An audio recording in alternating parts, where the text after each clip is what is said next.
Hi, I'm Christopher Brown from Teed & Brown, and we're here at the end of the summer of 2015.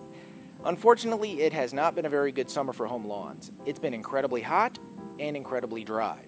So today, we're just going to take a look at two separate lawns, neither one of which has home irrigation, and we're going to see how those two lawns have fared during this brutal summer. This lawn did not fare well at all. The soil over here is a little bit dry and dusty. There's not a lot of organic matter in there, so it tends to drain really quickly. This lawn fared much better. The soil in this area is richer in organic matter, which makes it spongier, so it holds on to water longer in between the rainfalls. This lawn is sitting out in the direct sunlight all day, so not only does the sun cause the soil to dry out more quickly, but the grass literally sits there and bakes on those really hot days.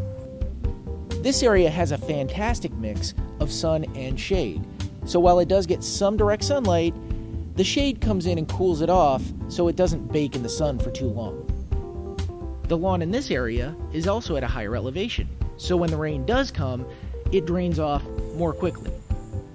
Okay, I was lying. Those weren't two separate lawns. Those are two different areas of my own home lawn. Both of those areas are being treated exactly the same all year long. We haven't done anything different, not even watering, because as I said, we don't even have irrigation here, so they've been getting the exact same amount of rainfall as well as all the regular lawn treatments. So why does one area look so much better than the other? So the big question is, what do we do to make the worse area look more like the better area?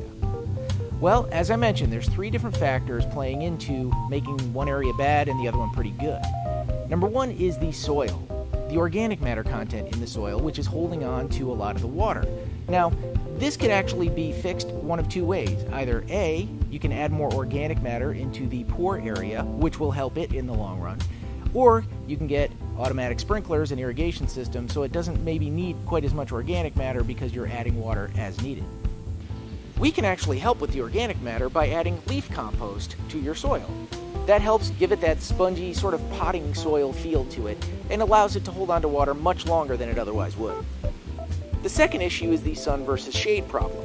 You want some direct sunlight and some shade on an area. Now, that could get tricky. If you've got an area that doesn't get any shade whatsoever, the only way around that is to maybe plant some trees or something, and that can get a little bit cumbersome, but it's an option you might want to consider. The final issue is the elevation on the property, which affects drainage. Unfortunately, there's not a whole lot you can do about that, but just be aware that the higher areas of your property are probably going to drain off quicker than the lower areas and will therefore dry out quicker and will need more irrigation. Thanks for joining me here today.